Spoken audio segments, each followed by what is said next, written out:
안녕하세요. 발표를 맡은 열정걸즈팀의 김유지입니다.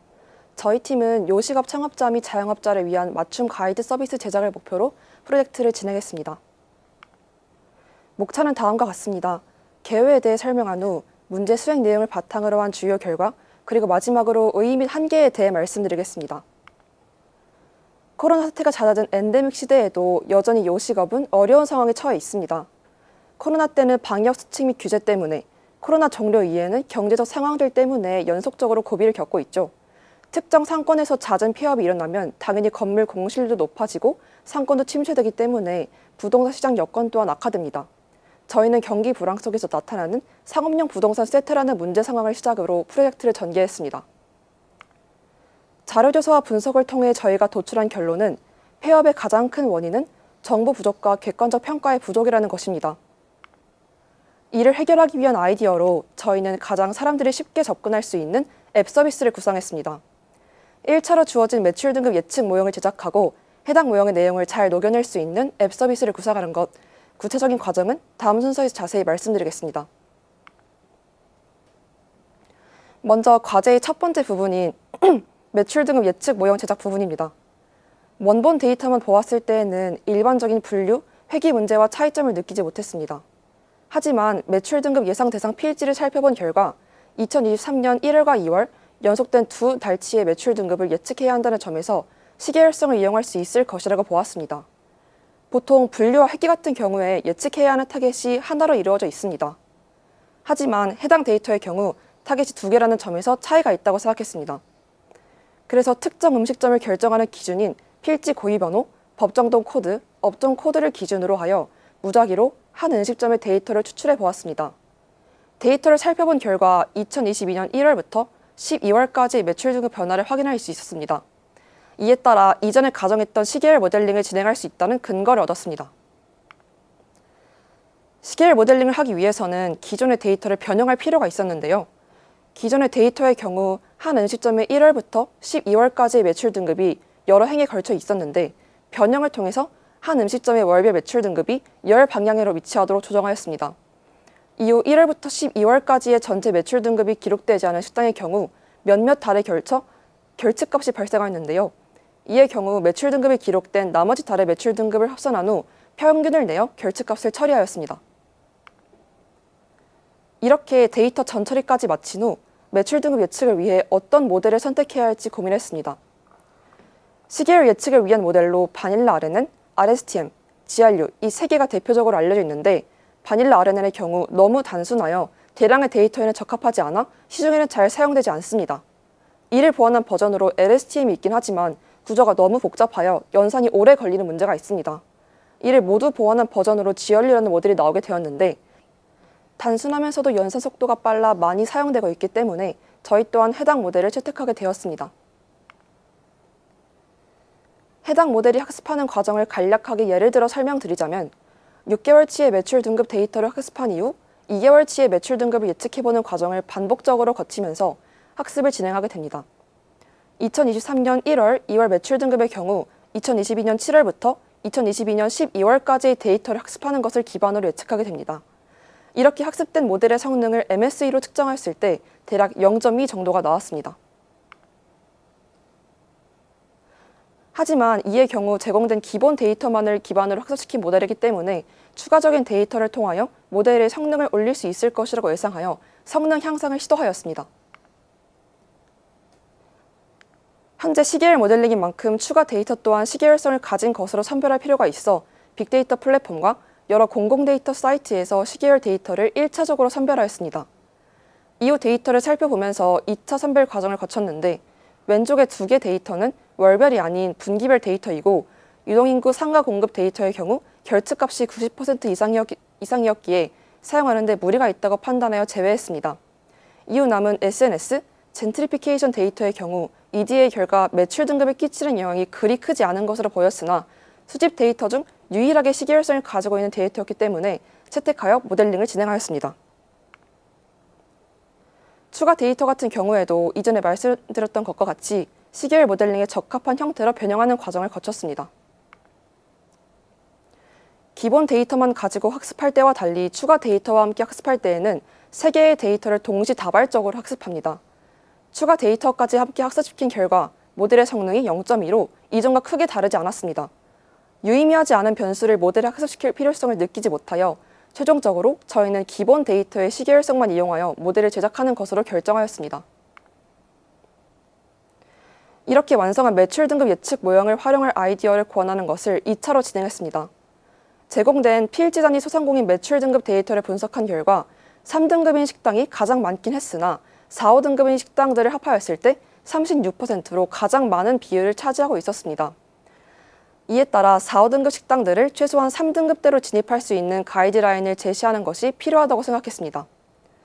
좀 더 세분화된 분석을 위해 자치구별로 분석을 진행해 보았는데 매출 등급이 1등급인 식당들은 강남, 서초 등과 같은 유명 상권에 많이 위치해 있는 반면 4, 5등급 식당들은 특정 자치구가 아닌 다양한 자치구에 고르게 분포하고 있었습니다.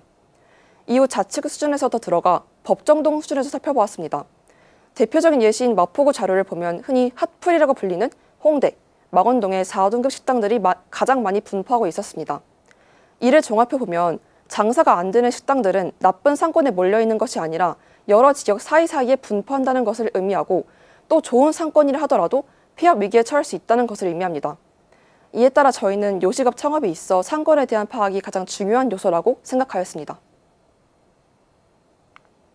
이에 따라 저희는 상권에 대한 정보와 이해가 가장 중요하다고 판단하였고 이를 위해서 예비 창업자와 기존 자영업자 두 타겟에 대하여 분리된 서비스를 제공하기로 하였습니다. 예비 창업자의 경우 창업 전에 해당 지역이 어떤 상권인지 또 해당 상권에서 가장 많이 폐업이 일어나는 요식업종이 무엇인지 파악할 수 있게 하여 창업 전 철저하게 준비할 수 있도록 했습니다.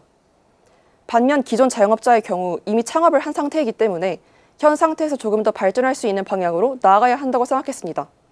여기서 저희는 1차 과제에서 부여된 매출 등급 예측 모형을 포함시켜 매출 등급 변화를 확인할 수 있도록 했습니다. 또한 고객 리뷰 기능을 추가하여 상권에서 자신의 식당이 현재 어떠한 평가를 받고 있는지 확인할 수 있도록 했습니다. 여기서 예비 창업자 부분의 상권 분류 제공 서비스 같은 경우 추가적으로 모델링을 진행할 필요가 있다고 느껴 추가적인 작업을 진행했습니다. 먼저 예비 창업자에게 상권 분류 정보 서비스를 제공하기 위해 상권을 나눌 필요가 있었습니다. 자료 조사를 통해 화면에 보이시는 것과 같이 대표적으로 8개의 상권으로 나뉜다는 것을 알게 되었고 여기서 조금의 수정을 추가했습니다.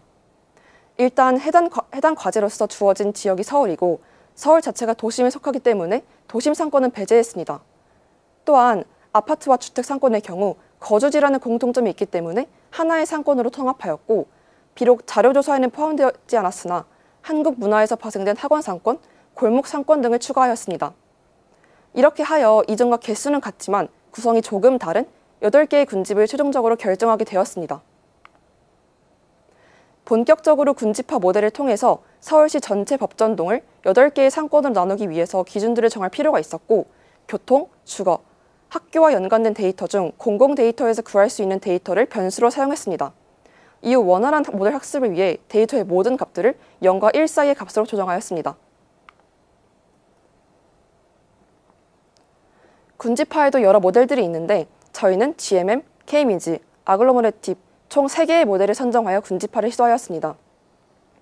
같은 군집 내 요소들끼리 유사하면서도 다른 군집 간에는 확실한 차이가 보인다면 분류가 잘 되었다고 볼 수 있습니다. 이를 평가하는 것이 실루엣 개수이고 이를 기준으로 평가했을 때 GMM은 성능이 너무 낮았고 K민지와 아글로머레이티브가 동일한 성능을 보여 추가적으로 검증을 진행했습니다. K민지와 아글로머레이티브의 군집을 각각 살펴보았을 때 K민지의 경우 특정 군집 내에서 법정동 간의 유사성이 부족해 보였습니다. 예시로 교육특구라고 불리는 목동과 대치동이 서로 다른 군집에 포함되어 있는 것을 통해서 알 수 있습니다. 반면 아글로머레이티브의 경우 이보다 더 군집 내 유사도와 군집과 분리성이 잘 보였기 때문에 이를 최종 모델로 결정하게 되었습니다. 이후 아까 보여드렸던 군집화의 기준들이 배치된 레이더 차트를 통해서 군집의 특성들을 파악하였고 8개의 상권과 매칭하였습니다. 예시로 0번 군집 같은 경우 회사 수에서 가장 높은 수치를 보였기 때문에 오피스 상권으로 분리하였는데요. 다른 군집들도 이와 유사한 방식으로 분리하였습니다. 저희가 진행한 법정동별 상권 군집화 결과를 각 법정동별 특징과 함께 원활하게 파악할 수 있도록 태블로 대시보드를 제작하였습니다. 필터로 자치구와 법정동을 선택하면 좌측 상단의 지도를 활용하여 법정 등별 위치를 효율적으로 파악 가능합니다. 그리고 우측 상단에서는 상권이 어떻게 분류되었는지도 확인할 수 있습니다. 또한 좌측 하단에서는 법정 등별 세부 분석 정보를 볼 수 있고 바로 옆 우측 하단에서 매출 등급 관련 정보도 확인할 수 있습니다. 예시로 마포구 대흥동의 시각화 결과를 보여드리겠습니다. 더 구체적인 분석 결과를 보고 싶으신 분들께서는 링크를 통해 확인 부탁드립니다. 최종적으로 저희가 구상한 아이디어를 효과적으로 보여드리고자 샘플 어플리케이션을 제작해 보았습니다. 먼저 예비 창업자 부분입니다. 원하는 지역, 업종, 예사를 입력하면 해당 지역의 상권 분석이 진행되고 군지파를 통해 도출된 상권 정보를 추가적인 교통량, 인구 정보 등과 함께 볼 수 있습니다. 또한 해당 상권에서 가장 많이 폐업이 일어난 업종까지 볼 수 있도록 했습니다. 다음으로 기존 자영업자 부분에서는 1차 과제로 제시된 매출 등급 예측 모형을 통하여 가게의 매출 등급을 통해 현황을 파악할 수 있도록 했습니다. 또한 이전에 말씀드린 대로 상권 내에서 자신의 가게의 평가를 알 수 있도록 고객 리뷰칸을 추가하였습니다. 이의 경우 한눈에 알아볼 수 있도록 키워드 위주로 빈도수에 따라 크기가 달라지는 워드 클라우드 형태로 제작하였습니다. 앱 개발의 경우 화면 구성에서는 완성도를 높였으나 팀 내 백엔드 기술자가 없어 해당 부분을 구현하지는 못했습니다. 하지만 이의 경우 추후 아이디어가 사업화된다면 여러 기술자들의 협력을 통해 완성해 나갈 수 있습니다. 다음으로 사용자들이 어떻게 앱을 이용할 수 있는지 예시를 통해 보여드리고자 합니다. 신촌동에 카페 창업을 하고 싶어하는 김모 씨는 창업도 처음이고 신촌이 핫플이라고 하긴 하는데 구체적으로 해당 지역의 특징을 알지 못합니다. 예비 창업자 메뉴를 통해 분석을 진행한 결과 대학 상권이라는 것을 확인하였고 대학생들을 타겟으로 저렴한 메뉴 위주로 판매하겠다는 전략을 세우게 됩니다. 다음으로 이미 신촌동에서 레스토랑을 운영하고 있는 김모 씨의 예시를 들겠습니다. 요즘 손님이 자꾸 줄고 있는데 가게 현황을 알고 싶습니다. 매출 등급 모형을 통해 가게 매출 등급 변화를 파악하고 고객 리뷰를 통해 웨이팅에 대한 불만이 많다는 것을 알게 되었습니다. 이를 통해 김모 씨는 새로운 전략을 구상할 수 있을 것입니다. 사실상 이미 소상공인을 위한 서비스가 시중에 굉장히 많이 나와 있어 차별점을 느끼기 어려우실 수도 있습니다. 하지만 시중에 시행되고 있는 소상공인 마당과 입당의 경우 교통량, 유동인구 등과 같은 정보들이 병렬적으로 제시되어 있어 사용자가 직접 인사이트를 도출해야 합니다. 저희와 같이 데이터를 다루는 사람들에게는 별거 아닐 수도 있지만 일반인들에게는 다소 장벽이 높은 과정일 수 있기 때문에 상권 분류 정보 기능을 추가함으로써 이를 해소할 수 있습니다. 또한 이 땅의 경우 기존 자영업자를 위한 서비스 기능이 없습니다. 저희는 기존 자영업자를 위한 기능까지 추가함으로써 예비, 기존 요식업종 종사자 모두 고려하는 서비스를 만들었습니다. 이러한 저희 서비스의 경우 아까 말씀드렸던 대로 사용자 중심으로 예비 및 기존 자영업자까지 모두 아울 수 있다는 점에서 의의가 있습니다. 반면 공공 데이터에 의존해야 하는 상황에서 결측값 때문에 데이터 전처리 및 모델링에서 한계가 있었습니다. 또한 기술적으로 학생 수준에서 상용화될 수 있는 어플리케이션을 만들기에도 한계가 있었습니다.